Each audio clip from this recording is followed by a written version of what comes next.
मेरे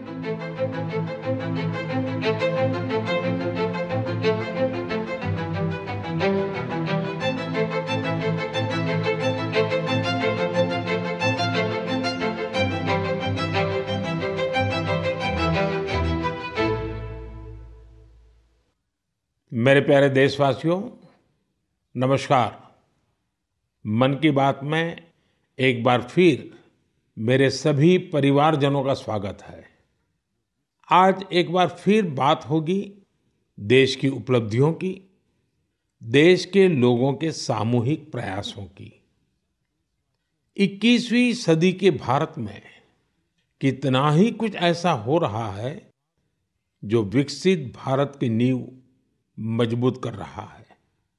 जैसे इस 23 अगस्त को ही हम सब देशवासियों ने पहला नेशनल स्पेस डे मनाया। मुझे विश्वास है कि आप सबने इस दिन को सेलिब्रेट किया होगा।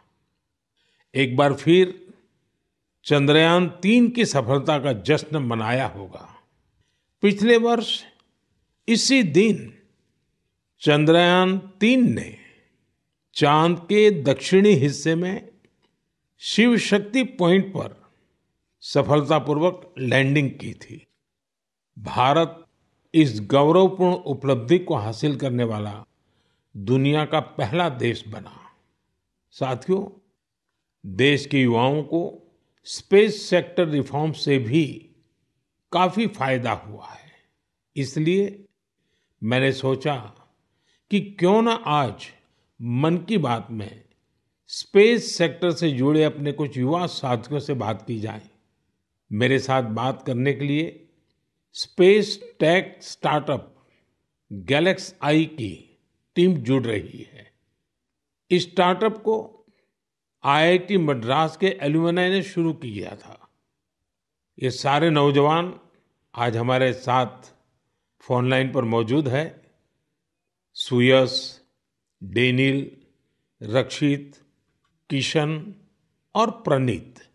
आइए इन युवाओं के अनुभवों को जानते हैं। हेलो। हेलो। हेलो। नमस्ते जी। नमस्कार सर। अच्छा साथियों, मुझे ये देखकर खुशी होती है कि आईआईटी मद्रास के दौरान हुई आपकी दोस्ती आज भी मजबूती से कायम है। यही वजह है कि आपने मिलकर गैलेक्स आई शुरू करने का फैसला किया। और मैं आज जरा उसके विषय में भी जानना चाहता हूँ। इस बारे में बताइए। इसके साथ ही ये भी बताएं कि आपकी टेक्नोलॉजी से देश को कितना लाभ होने वाला है। जी, मेरा नाम सुयश है। हम लोग साथ में, जैसा आपने बोला, सब लोग साथ में आईआईटी मद्रास में मिले। वहीं पर हम लोग सब पढ़ाई कर रहे थे, अलग अलग ईयर्स में थे अपने इंजीनियरिंग के।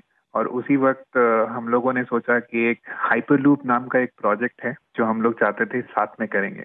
उसी दौरान हमने एक टीम की शुरुआत की, उसका नाम था आविष्कार हाइपरलूप, जिसको लेकर हम लोग अमेरिका भी गए। उस साल हम एशिया की इकलौती टीम थी जो वहां गई और हमारे देश का जो झंडा है उसको हमने फहराया। और हम टॉप 20 टीम्स में से थे, जो out of around 1500 teams around the world. चलिए, आगे सुनने से पहले इसके लिए तो बधाई दे दूं मैं। बहुत बहुत धन्यवाद आपका।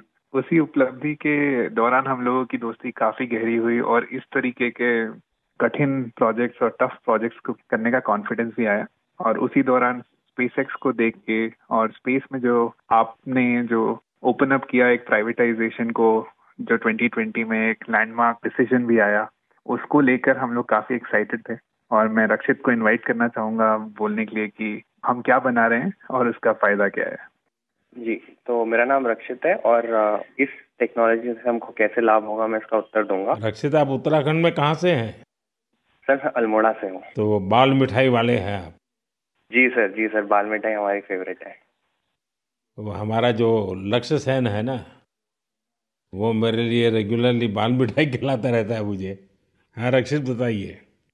तो हमारी जो ये टेक्नोलॉजी है, ये अंतरिक्ष से बादलों के आर पार देख सकती है और ये रात्रि में भी देख सकती है। तो हम इससे देश के किसी भी कोने के ऊपर रोज एक साफ तस्वीर खींच सकते हैं।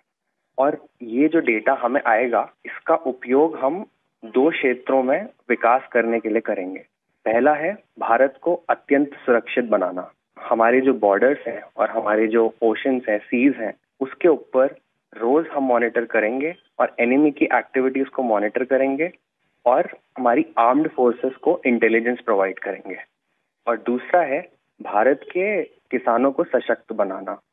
तो हमने ऑलरेडी एक प्रोडक्ट बनाया है भारत के झींगा किसानों के लिए, जो अंतरिक्ष से उनके पॉन्ड्स के पानी की क्वालिटी मेजर कर सकता है 1/10 ऑफ द करंट कॉस्ट में।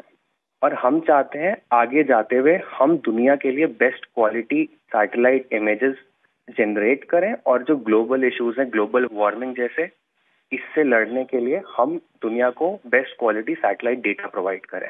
इसका मतलब हुआ कि आपकी टोली जय जवान भी करेगी, जय किसान भी करेगी। जी सर, बिल्कुल। साथियों, आप इतना अच्छा काम कर रहे हैं, मैं ये भी जानना चाहता हूं कि आपकी इस टेक्नोलॉजी का प्रिसीजन कितना है? सर, हम लेस देन 50 सेंटीमीटर के रेजोल्यूशन तक जा पाएंगे और हम एक बार में approximately more than 300 square kilometre area को इमेज कर पाएंगे। चलिए, मैं समझता हूं कि ये बात जब देशवासी सुनेंगे तो उनको बड़ा गर्व होगा। लेकिन मैं एक और सवाल पूछना चाहूंगा। जी सर। स्पेस इकोसिस्टम बहुत ही वाइब्रेंट हो रहा है। अब आपकी टीम इसमें क्या बदलाव देख रहे हैं?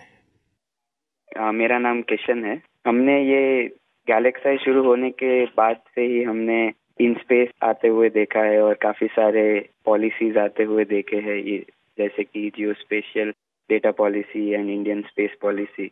और हमने पिछले 3 साल में काफी बदलाव आते हुए देखा है और काफी प्रोसेसेस और काफी इंफ्रास्ट्रक्चर और काफी फैसिलिटीज इसरो के ये अवेलेबल और काफी अच्छे तरीके से हुए हैं। जैसे कि हम इसरो में जाके टेस्टिंग कर सकते हैं हमारे हार्डवेयर का, ये काफी आसान तरीके से अभी हो सकता है। 3 साल पहले वो प्रोसेसेस उतने नहीं थे और ये काफी हेल्पफुल रहा है हमारे लिए और काफी और स्टार्टअप्स के लिए भी।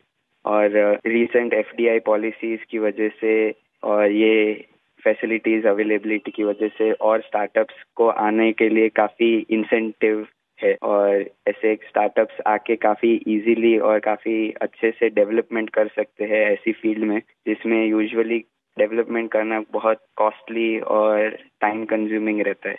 बट करंट पॉलिसीज और इन स्पेस के आने के बाद काफी चीजें आसान हुई है स्टार्टअप्स के लिए। मेरे मित्र डेनियल चावड़ा भी इस पे कुछ और बोलना चाहेंगे। डेनियल बताइए। सर, हमने एक और चीज ऑब्जर्व किया है। हमने देखा है कि जो इंजीनियरिंग के छात्र हैं उनकी सोच में बदलाव देखा है। वो पहले बाहर जाके हायर स्टडीज परस्यू करना चाहते थे और वहाँ काम करना चाहते थे और स्पेस डोमेन में। बट अब क्योंकि इंडिया में स्पेस इकोसिस्टम बहुत अच्छी तरीके से आ रहा है, तो इस कारण वो लोग इंडिया वापस आके इस इकोसिस्टम के पार्ट बनना चाहते हैं।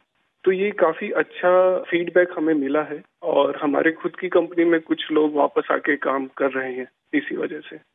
मुझे लगता है कि आपने दोनों जो पहलू बताए हैं, किशन ने और डेनियल दोनों ने, मैं जरूर मानता हूं कि बहुत से लोगों का इस तरफ ध्यान नहीं गया होगा कि एक क्षेत्र में जब रिफॉर्म होता है तो रिफॉर्म का कितने मल्टीपल इफेक्ट्स होते हैं, कितने लोगों का लाभ होता है, और जो आपके वर्णन से, और क्योंकि आप उस फील्ड में हैं तो आपको ध्यान में जरूर आता है और आपने ऑब्जर्व भी किया है कि देश के नौजवान अब इस फील्ड में यहीं पर अपना भविष्य आजमाना चाहते हैं, अपने टैलेंट का उपयोग करना चाहते हैं। बहुत अच्छा ऑब्जर्वेशन है आपका। एक और सवाल मैं पूछना चाहूँगा, आप उन युवाओं को क्या संदेश देना चाहेंगे जो स्टार्टअप्स और स्पेस सेक्टर में सफलता हासिल करना चाहते हैं? मैं प्रणीत बात कर रहा हूँ और मैं एक सवाल का जवाब दूंगा। हाँ प्रणीत, बताइए। सर, मैं अपने कुछ सालों के एक्सपीरियंस से 2 चीजें बोलना चाहूंगा। सबसे पहली इज, अगर अपने को स्टार्टअप करना हो तो यही मौका है, क्योंकि पूरी दुनिया में इंडिया आज वो देश है जो वर्ल्ड का सबसे फास्टेस्ट ग्रोइंग इकोनॉमी है। और इसका मतलब ये हुआ कि अपने पास अपॉर्चुनिटी बहुत ज्यादा है। जैसे मैं 24 साल की उम्र में ये सोच के प्राउड फील करता हूँ कि अगले साल हमारी एक सैटेलाइट लॉन्च होगी जिसके बेसिस पे अपनी गवर्नमेंट कुछ मेजर डिसीजंस लेगी और उसमें हमारा छोटा सा एक कंट्रीब्यूशन है। ऐसी कुछ नेशनल इम्पैक्ट की प्रोजेक्ट्स पे काम करने को मिले, ये ऐसी इंडस्ट्री और ये ऐसा टाइम है, गिवन कि ये स्पेस इंडस्ट्री आज अभी तो स्टार्ट हो रही है। तो मैं अपने युवा दोस्तों को यही बोलना चाहूंगा कि ये अपॉर्चुनिटी ना सिर्फ इम्पैक्ट की बट ऑल्सो उनके खुद के फाइनेंशियल ग्रोथ की और एक ग्लोबल प्रॉब्लम सॉल्व करने की है। तो हम आपस में यही बात करते हैं कि बचपन में हम ये बोलते थे कि बड़े होके एक्टर बनेंगे, स्पोर्ट्समैन बनेंगे या ऐसे कुछ चीजें होती थी। बट आज अगर हम ये सुने कि कोई बड़ा होके ये बोलता है कि मुझे बड़ा होके एंटरप्रेन्योर बनना है, स्पेस इंडस्ट्री में काम करना है, ये हमारे लिए बहुत प्राउड मोमेंट है कि हम इस पूरे ट्रांसफॉर्मेशन में एक छोटा सा पार्ट प्ले कर पाए। साथियों, एक प्रकार से प्रनीत, किशन, डेनियल, रक्षित, सुयश, जितनी मजबूत आपकी दोस्ती है उतना ही मजबूत आपका स्टार्टअप भी है। तभी तो आप लोग इतना शानदार काम कर रहे हैं।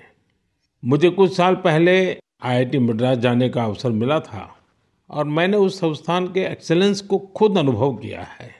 और वैसे भी आईआईटी के संबंध में पूरे विश्व में एक सम्मान का भाव है और वहाँ से निकलने वाले हमारे लोग जब भारत के लिए काम करते हैं तो जरूर कुछ न कुछ अच्छा कंट्रीब्यूट करते हैं। आप सभी को और स्पेस सेक्टर में काम करने वाले दूसरे सभी स्टार्टअप्स को मेरी बहुत बहुत शुभकामनाएं हैं। और आप पांचों साथियों से बात करके मुझे बहुत अच्छा लगा। चलिए, बहुत बहुत धन्यवाद दोस्तों। Thank you so much. मेरे